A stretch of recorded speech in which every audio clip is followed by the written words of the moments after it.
नमस्कार बंधुगण आपण मानकु आम एई एमएन टैग ओडिया चैनल को स्वागत।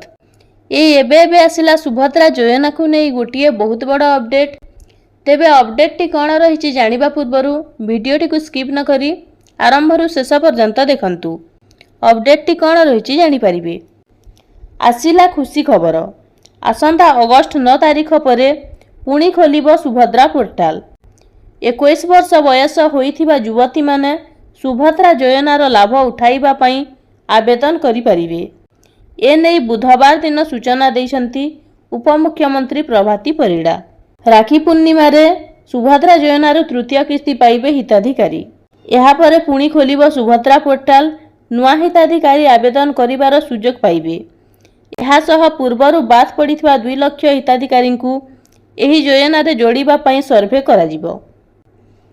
जो मानक नारे गाड़ी थिबो एवं 5 एकर जमी सह आईटी रिटर्न भरुथिबे से माने एही योजनारु बात पड़िबे। प्राय 93,000 हिताधिकारी को 60 वर्ष पूरी थिबारु भत्ता पई एसएससी पीडी विभाग को सेमानक लिस्ट पठा जाइछि।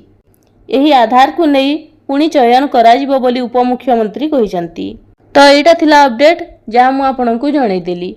तो एही परी अनेक गुड़िए इनफॉर्मेटिव वीडियो देखिबा पई आम चैनल को सब्सक्राइब करंतु। धन्यवाद।